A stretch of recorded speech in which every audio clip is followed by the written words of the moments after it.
The window was open. The children were gone. That is a brutal, paralyzing reality at the center of this unsolved missing persons case, a reality that has gripped this community and consumed countless investigative hours.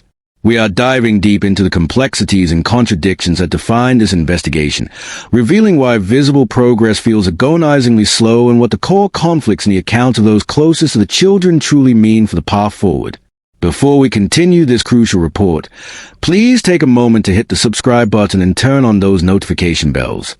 You need to get first-hand updates on this story and every other important investigation we cover.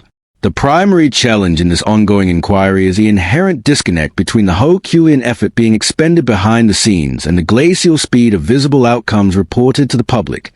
When law enforcement states that investigators are using extensive resources, including digital and physical lead tracking, despite the slow public progress, this is not a rhetorical reassurance. It is a clinical description of the modern investigative landscape. Today's missing persons case immediately generates a digital mountain range that must be traversed. Every piece of footage, every cell phone ping, and every social media interaction within a broad radius of the event is potential evidence. The team has deployed multiple units dedicated solely to the acquisition and review of this data. This includes collecting thousands of hours of local CCTV and dashcam footage, analyzing phone metadata to establish precise movement patterns and communications leading up to and immediately following the disappearance, and pursuing digital leads across various platforms.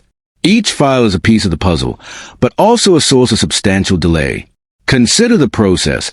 A single piece of video footage, perhaps only 30 seconds long, must be legally acquired via search warrant, authenticated to prove it hasn't been tampered with, time-stamped down to the millisecond, and then indexed against every other piece of data.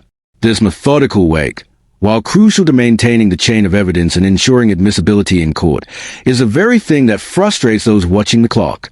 On the physical front, the deployment is equally exhaustive. Specialized search teams have conducted grid searches spanning vast, difficult terrain. Beyond the initial, highly publicized physical searches, investigators have been meticulously tracing physical leads, such as vehicle movements, unusual purchases, or documentation of materials that could be related to concealment or an accident.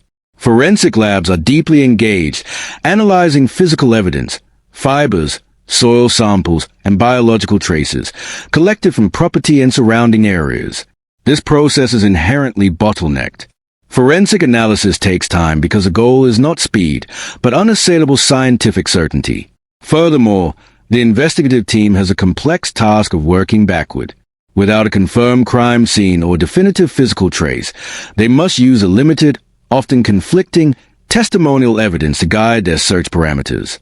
The commitment of resources means that no stone is intentionally left unturned, but the very thoroughness required by due process prevents the instant gratification of a quick resolution. This commitment serves two critical functions. It systematically builds a case on objective fact, which is essential for prosecution, and it acts as an ongoing public signal to potential witnesses that the inquiry remains a top priority, encouraging them to come forward with any overlooked details, no matter how small. For the families, this meticulous pace feels like a torment, but it is a procedural reality of ensuring justice is served correctly, rather than quickly. The investigative strategy is comprehensive, but the timeline is dictated by the sheer volume of data and the rigorous, step-by-step requirements of forensic verification and legal access. The dedication of digital, physical, and forensic resources underscores the profound seriousness with which law enforcement is handling this case, even as the calendar days tick agonizingly by for the community desperate for answers. This heavy resource allocation is a foundation upon which any future breakthrough will be built, transforming speculation into confirmed fact through documented evidence. Throughout his public statements and interviews, Daniel Martell has consistently adopted a posture of full transparency and support, noting that Daniel Martell expressed satisfaction with a comprehensive investigative effort, emphasizing his cooperation. This public stance serves as a powerful narrative tool, attempting to frame Martell squarely as a victim of circumstances, aligned with law enforcement in the shared goal of finding the missing children. His descriptions of the investigative process are consistently comprehensive and flattering to the police, repeatedly using terms like pulling out all the stops and doing everything they can.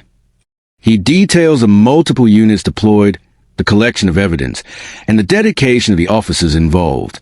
This emphasis on the exhaustive nature of the police work is significant. From a public relations standpoint, Martell's endorsement reinforces the idea that he has nothing to hide. A person obstructing an investigation would naturally be critical of its thoroughness, whereas Martell praises it. This strategy of ingratiation to both the investigators and the public is a common psychological response for individuals under intense stress and scrutiny, whether that scrutiny is warranted or not. It attempts to build a shield of credibility and shared purpose. However, Martell's articulated satisfaction with the process also implicitly addresses and attempts to diffuse the widespread public frustration over the case's stagnant visible progress. By confirming that the police are doing everything, he subtly redirects the focus of impatience away from the investigative strategy and toward the difficulty of the case itself. He frames a lack of immediate resolution as a function of procedural complexity, not investigative failure or lack of effort. This dual function, affirming his cooperation and managing public perception of the slow-moving case, is central to his narrative. Furthermore, this emphasis on cooperation is a clear message to investigators themselves. It places him in the role of a valuable, committed source of information, encouraging them to see him as an asset rather than a primary suspect. He is actively engaged with the process, providing interviews, consenting to searches, and readily submitting to testing, all of which are observable demonstrations of his stated commitment to cooperation. This narrative of exhaustive effort and personal involvement also serves as a protective layer against the intense online speculation and hostility he has faced. For investigators, Martell's public affirmation of their work is a useful mechanism for generating public trust and encouraging other witnesses to come forward. It validates their methods and confirms the seriousness of the investigation. Yet, investigators must remain neutral, treating Martell's expressions of cooperation as part of the overall dataset. While Martell's statements may indicate a desire to help, they do not negate the need to cross-verify every claim he makes against objective, immutable evidence.